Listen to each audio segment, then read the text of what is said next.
नमस्कार दोस्तों, मैं अविनाश श्रीवास्तव। तो आज चलते हैं बंगाल इलेक्शन पे छोटी सी चर्चा करते हैं। क्या आप जानते हैं इस बार का जो बंगाल इलेक्शन होने वाला है वो करो या मरो वाली स्थिति है। किसके लिए? बीजेपी के लिए। इसलिए मैं कह रहा हूं करो या मरो वाली स्थिति है, क्योंकि अगर इस बार बीजेपी नहीं आई बंगाल में तो अगले कुछ सालों तक बीजेपी वहां पे नहीं आ सकती है। लेकिन इसमें ये भी बात है कि बंगाल में इस बार बीजेपी का बहुत ही अधिक पकड़ मजबूत हुई है और वो सरकार बनाने की स्थिति में है और टीएमसी इस बार हारेगी, क्योंकि आप जानते हैं भाजपा वाले सब अगर चाह जाते हैं कि जिस स्टेट में सरकार बनानी है वहां पे ये लोग सरकार बना के ही दम लेते हैं। और इस बार बीजेपी की सरकार बंगाल में बनेगी। बहुत सारे लोगों को लग रहा था कि इस बार क्या होगा। मैं क्लियर बता रहा हूँ, इस बार बीजेपी की सरकार बनेगी। मैंने बिहार इलेक्शन में भी कहा था जेडीयू बीजेपी की सरकार बनेगी। अगर मेरी ये वीडियो आपको देखना है तो आप मेरे चैनल सत्य पुरातन पे जा करके मेरा आप एग्जिट पोल भी देख सकते हैं और वो वीडियो भी देख सकते हैं जिसमें मैंने बोला था बीजेपी की बिहार में सरकार बनेगी। अंततः गत्वा सरकार बीजेपी की ही बनी बिहार में। बहुत ऊपर नीचे हुआ इलेक्शन के दिन सीटों का, विपक्षी पार्टी में और सत्ताधारी पार्टी में। कभी विपक्षी पार्टी आगे, कभी सत्ताधारी पार्टी पीछे, कभी सत्ताधारी पार्टी आगे, कभी विपक्षी पार्टी पीछे, लेकिन अंततः सत्ताधारी पार्टी की ही सरकार बनी। मैं जो प्रेडिक्शन करता हूं वो एकदम सही होता है और जो मैं एग्जिट पोल भी करता हूं वो भी एकदम सही होता है। ये बात आप जान लीजिए।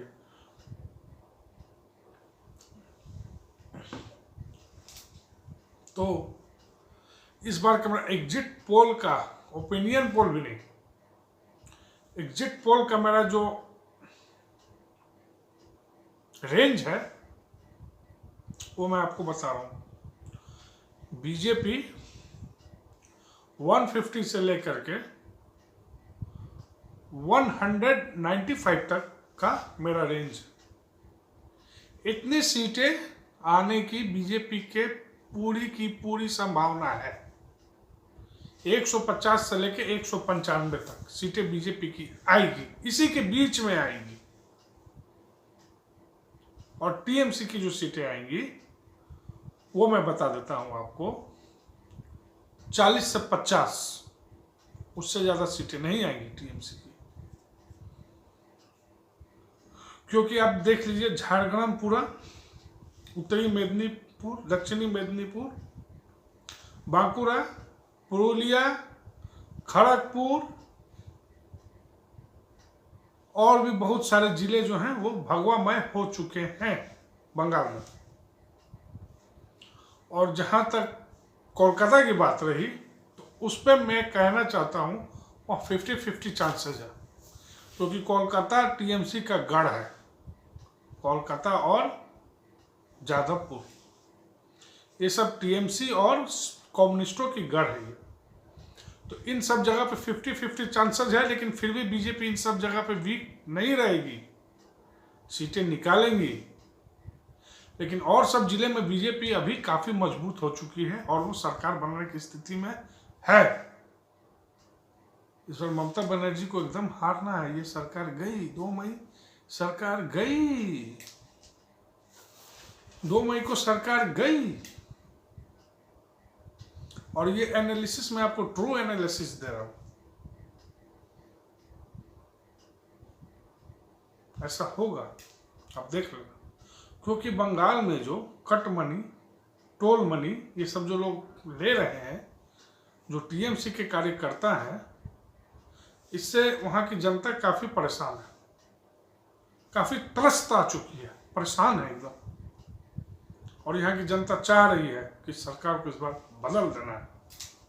और ये जो इस बार सहानुभूति वोट भी नहीं चलेंगे कुछ भी। जो सहानुभूति वोट जो लेने का, जो सिंपैथी वोट जिसको कहा जाता है, लेने का जो ये लोग चाल चल रहे हैं ना, वो इस बार नहीं मिलने वाला है। इस बार बदलाव होगा,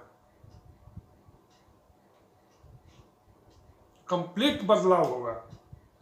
और फिर आप देखना बंगाल का क्या शक्ल सूरत रहेगा। बंगाल एक काफ़ी, बीजेपी की जब सरकार आएगी बंगाल में, तो बंगाल काफ़ी आगे जाएगा, काफ़ी आगे जाएगा। और वहाँ पे सबका विकास होगा। कुछ लोग कह रहे थे कि मुस्लिम वोट कम्प्लीटली टीएमसी में जा रहा है, मतलब वो टीएमसी के वोटर हैं, कंप्लीट टीएमसी में जाएगा। ऐसा कुछ भी नहीं है। ऐसा जो लोग कहते हैं वो लोग धोखे में हैं। ऐसा कोई भी मुस्लिम वोट 50-50% बटा हुआ है। जो बांग्लादेश से जो मुसलमान आए हुए हैं ना, वो लोग कंप्लीट टीएमसी को वोट देंगे। हाँ, लेकिन वहाँ के जो प्रॉपर मुस्लिम्स हैं,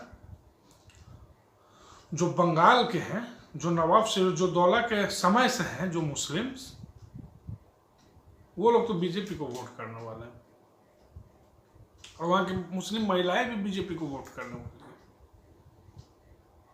क्योंकि बहुत सारे लोग अभी वहाँ पे घूम रहे हैं मुस्लिम्स कॉलोनी से, मुस्लिम इलाके में, तो मिक्स जवाब दे रहे हैं वो लोग। कुछ लोग बीजेपी कह रहे हैं, कुछ लोग टीएमसी कह रहे हैं। जो टीएमसी को कह रहे हैं उन्हें आप पहचान सकते हैं कि वो कहाँ के रहने वाले हैं। जो प्रॉपर बंगाली मुसलमान है वो तो बीजेपी को वोट दे रहा भैया। टीएमसी को इस बार ना देगा वोट। टीएमसी ना चलबो, बीजेपी चलबो, बीजेपी।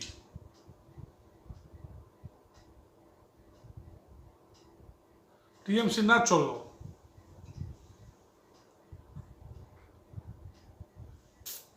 बीजेपी चलबो। मेरा यही कहना है कि बंगाली लोग, बंगाल के लोग इस बार बहुत सोच समझ के वोट करें। ये आप लोग का प्रतिष्ठा का सवाल है। वहाँ पे जैसे गुंडागर्दी और ये जो टोलबाजी कटमनी जो चल रहा है, उससे आपकी मुक्ति का सवाल है। अगर आपने बीजेपी को लाया तो आप उससे मुक्त हो जाएंगे, गुंडागर्दी से, टोलबाजी से, कटमनी से। और आपके पूजा करने पे जो प्रतिबंध लगा हुआ है वो भी समाप्त हो जाएगा। मुझे तो ऐसा लग रहा है इस बार बीजेपी की आंधी है बंगाल में। कंपटीशन करा है, टक्कर बहुत जबरदस्त है, लेकिन बीजेपी की आंधी इस बार है बीच वहां पे बंगाल में। क्योंकि बंगाल ही एक ऐसा स्टेट अब बचा हुआ है जहाँ पे बीजेपी अभी नहीं है। और सब जगह तो बीजेपी के लिए जीतना हारना आम बात है। और सब जगह बीजेपी आराम से जीत जाती है और हारती भी है तो जीतती है, हार के भी जीतती है और सब जगह। लेकिन यहाँ पर बहुत मुश्किल था। लेकिन इस बार सारे मुश्किलात जो है वो ख़त्म होने वाले हैं बीजेपी के लिए। और बीजेपी एक ऐसी वहाँ पे पार्टी बनकर उभरेगी कि फिर आगे कुछ सालों तक उसे हटाना नामुमकिन है वहाँ के लोगों के लिए, वहाँ के नेता के लिए। सॉरी, लोगों नहीं, वहाँ के नेता के लिए, दूसरे पार्टियों के नेता के लिए, विपक्षी पार्टियों के लिए बीजेपी को हटाना नामुमकिन सा हो जाएगा बंगाल से। क्योंकि बीजेपी का शासन प्रशासन बहुत ही बढ़िया होता है। तो आगे का सोच के चलती है ये पार्टी, काफ़ी आगे का। आप देखे होंगे जहाँ पे बीजेपी की सरकार है वहाँ के लोग कितने सुखी या संपन्न हैं, उनके साथ कोई दिक्कत नहीं है। यहाँ पे बीजेपी की सरकार है और काफ़ी मज़े में रहते हैं लोग, पैसे भी मज़े में कमाते हैं। अच्छा, बंगाल का जितने भी मुस्लिम बिजनेसमैन हैं, जो व्यापारी हैं मुस्लिम, वो सब बीजेपी को वोट करने जा रहे हैं। ये तो पक्की खबर है। जितने बंगाली बिजनेसमैन हैं, व्यापारी हैं, सब बीजेपी को इस बार वोट कर रहे हैं, टीएमसी को नहीं करेंगे। क्योंकि टीएमसी के टोल मनी से वो लोग परेशान है, कट मनी से। कोई भी आदमी वहाँ पे बिजनेस करता है तो पहले पैसा मांगा जाता है एक्सटॉर्शन के रूप में, पहले पैसा दो तब मैं बिजनेस करने दूंगा। बस वही चीज़, उसी को लेकर लोग परेशान हैं। वहाँ के मुस्लिम्स भी परेशान हैं क्योंकि टीएमसी के कार्यकर्ता बिना एक्सटॉर्शन लिए कोई भी काम नहीं होने देता है। ये तो बात आप समझ जाइए। अब चलते हैं महाराष्ट्र पे। महाराष्ट्र पे आजकल आप न्यूज़ देख रहे होंगे, महाराष्ट्र में मुकेश अंबानी के घर के सामने जो स्कॉर्पियो मिली थी उसका सारा कच्चा चिट्ठा खुल चुका है, सारा पोल खुल चुका है। ये मुंबई पुलिस ही का साजिश रचा हुआ था, जैसा पता चल रहा है एनआईए के थ्रू। एनआईए जैसे इन्वेस्टिगेशन कर रही है, उसका जो पुलिस इंस्पेक्टर था सचिन वाजे उसका नाम था, उसी ने सारा ये सब चीज साजिश रचा, उसी ने ये सारा साजिश रचा। लेकिन वो मास्टरमाइंड नहीं है, मास्टरमाइंड अभी भी पकड़ से बाहर है। तो क्या चाहते थे ये लोग कि मुकेश अंबानी के घर को उड़ा दिया जाए? क्या मुंबई पुलिस ही आतंक का काम कर रही है? क्या आपने कभी सुना है किसी स्टेट का पुलिस ऐसा ऐसा काम करती है? हाँ करती है, उससे जरूरत पड़ती तो वो करती है। लोगों का ऐसे भी पुलिस पर भरोसा बहुत कम होता है, जैसा उसका रवैया होता है, कहीं का भी हो, कोई भी स्टेट का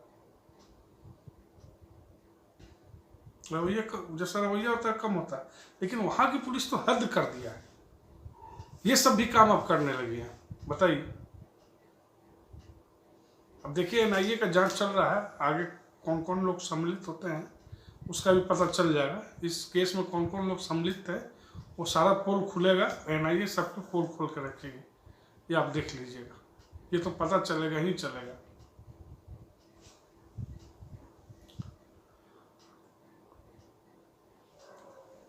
इसको पता चलना ही है।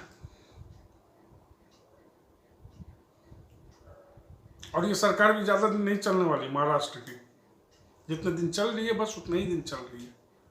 जब तक खींच रही है तब तक खींच रही है। ये भी सरकार जाएगी और 100% जाएगी।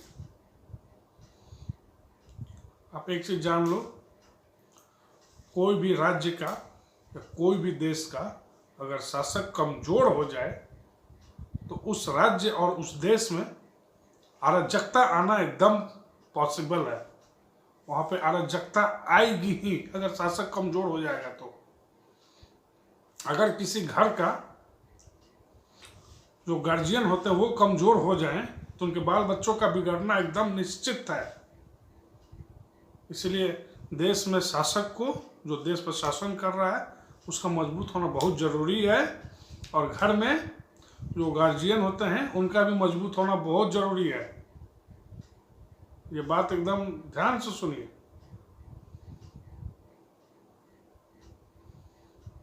जैसे देश एक राजा चलाता है ना, वैसे ही घर गार्जियन चलाते हैं, ज़्यादा अंतर नहीं होता है। देश चलाने वाले के माथे पे भी बहुत सारा टेंशन होता है और घर चलाने वाले के माथे पे बहुत सारा टेंशन होता है।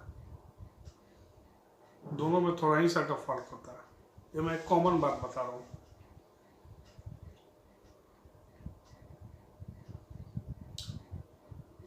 इसलिए देश के राजा को मजबूत होना बहुत जरूरी होता है, बहुत जरूरी। धन्यवाद।